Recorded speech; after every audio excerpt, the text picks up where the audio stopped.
Hello and welcome to episode 5 of my Slow Stitch Sunday series. I'll put the links to the previous episodes in the description below in case you're new or you've missed an episode and you would like to catch up. So today I want to show you the herringbone stitch. This stitch is really popular for stitching on borders and for decorative hand quilting, especially in the style of Victorian crazy quilting.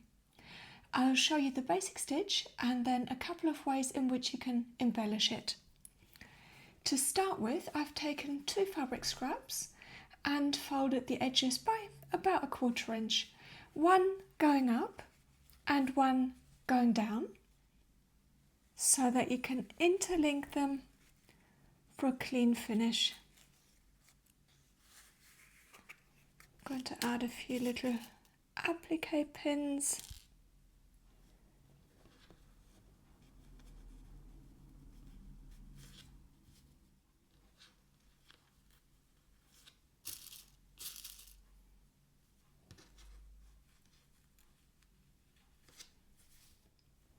These are the colours I'm using today.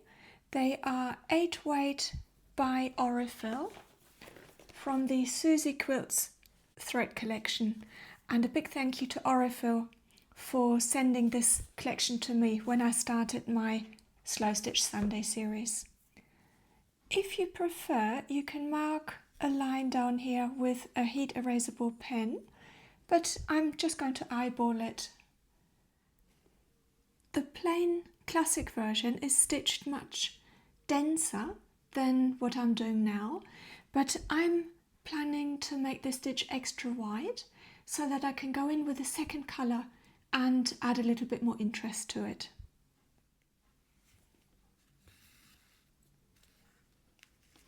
I'm going across just above the edge and make a tiny little stitch to the side.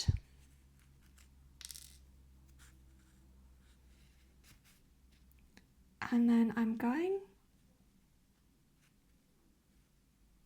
over and I'm doing exactly the same thing. I'm coming in and then making a tiny stitch to the side. And just be careful that your thread is not too tight or too loose. So it's just good to double check that now and again.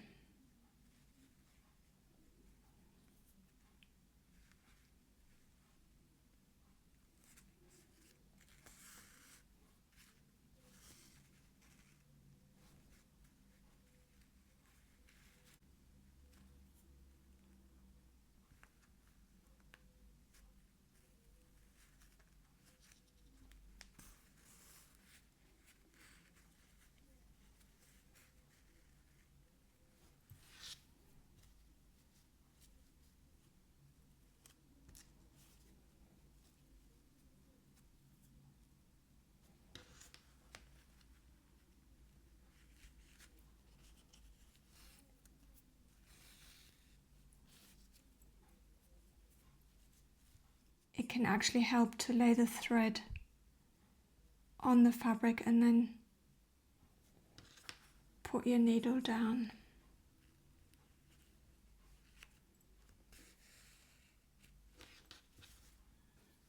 And if you're finding it's a little bit tight, just use the back of the needle and give it a little pull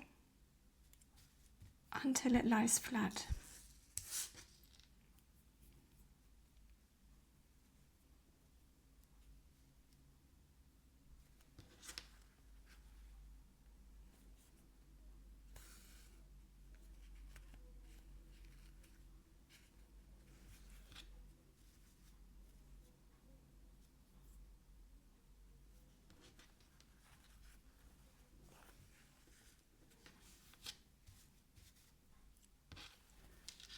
I'm just going to tie off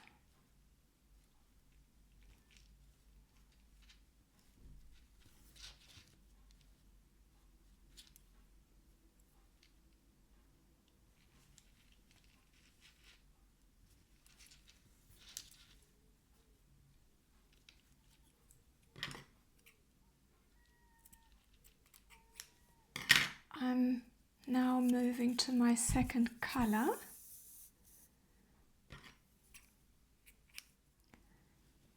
And I'm going to come up here. And then I'm going to stitch the little side stitch right underneath at the same height as this line. And this time the thread is going over the other colour.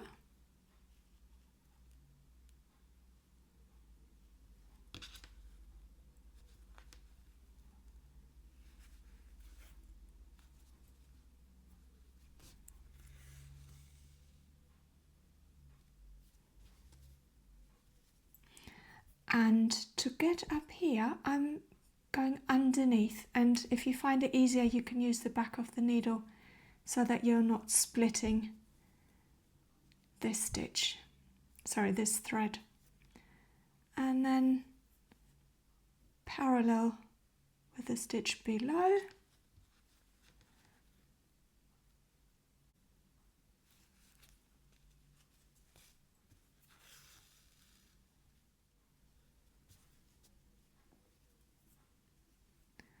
So just putting the needle down to get a straight line. And that's the point I want to go in.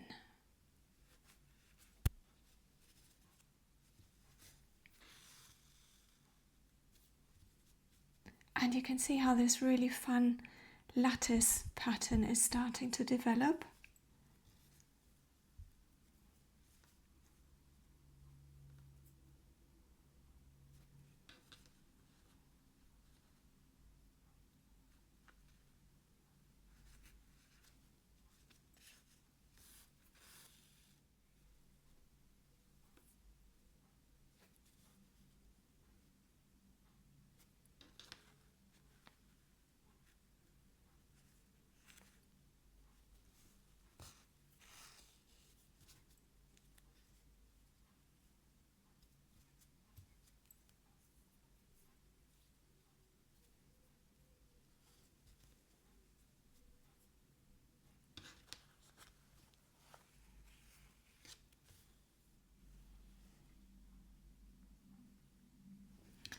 I've made this stitch quite high and wide for decorative purposes, and because this piece is never going to be washed or worn, so if you're intending to use this for top stitching on a quilt, for example, then I would definitely make this less tall and much more condensed, because you do not want to catch your fingers in there when the quilt is finished.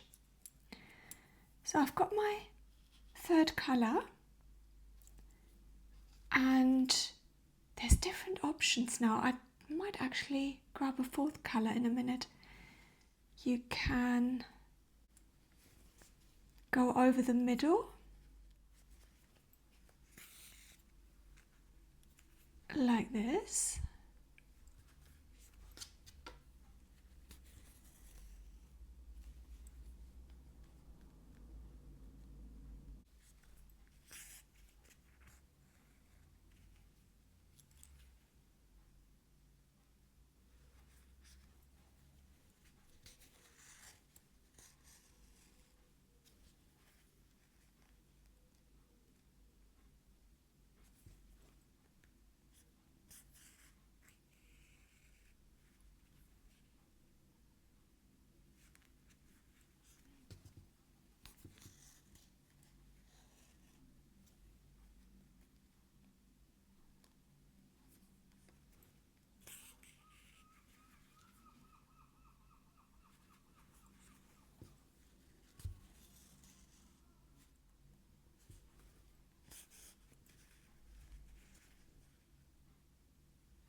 I've got my fourth colour, and what I'm going to do now is repeat these cross section stitches up here and up here, and this one is a more contrasting colour so that the whole design will pop a little bit more.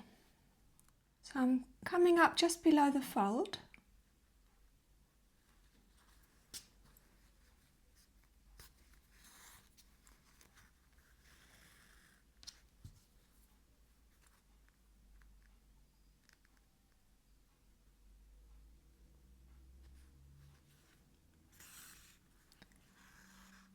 To make sure that you can still see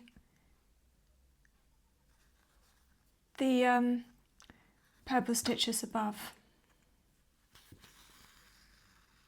And it is a much smaller stitch than those large stitches in the middle.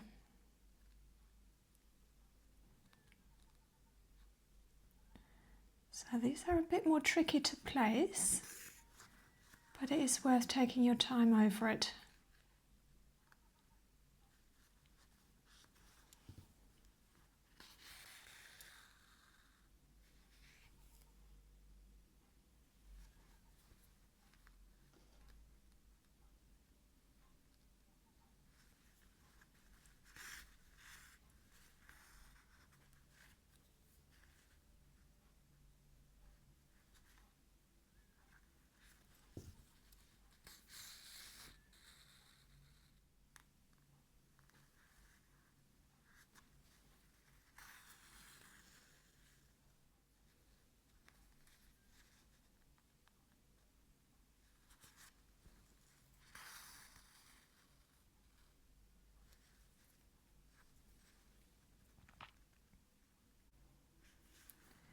And adding all these stitches over the top is not only decorative, but it also anchors the initial stitches down and just gives it a little bit more security, I guess.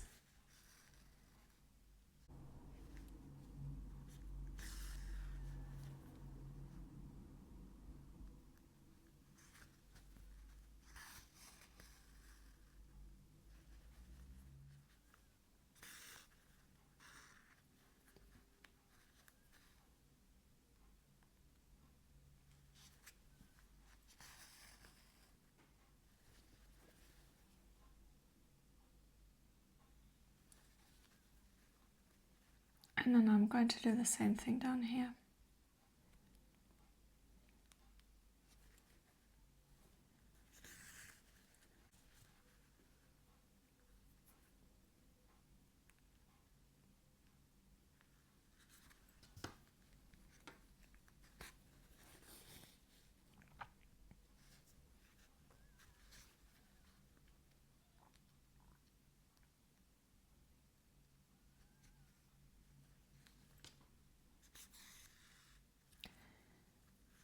And I just want to say thank you to those of you who have shared their progress and tagged me on Instagram. It's absolutely fascinating to see your makes and your interpretations and how a common theme can still look so individual when it's stitched by different makers. Really inspiring, so thank you very much for sharing that with me.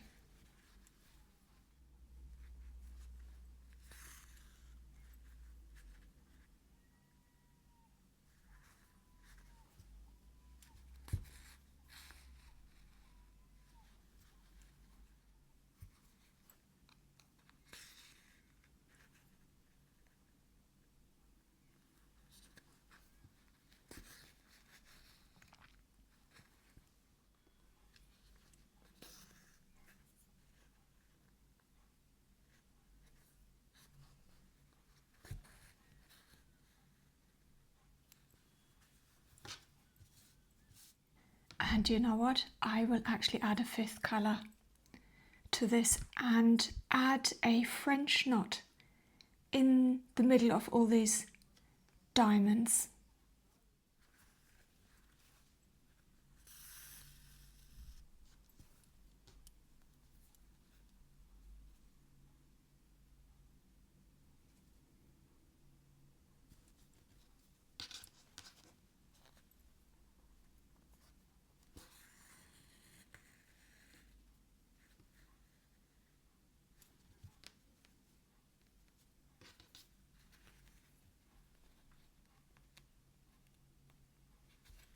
I guess you really want to find the middle, otherwise it might look a little bit wonky like that one there.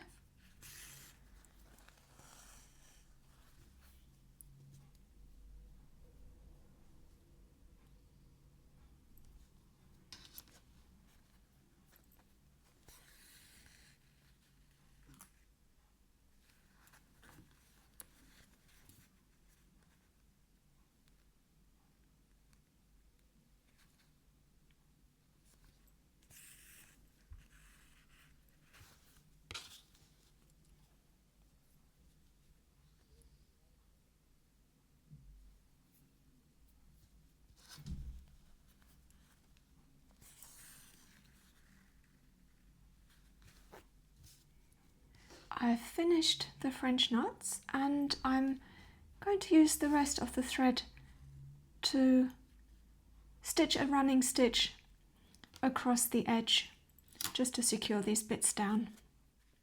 I've chosen to use complementing colours that are tone and tone, but if you want all these different elements to really pop, then I would recommend using much more contrasting thread colours.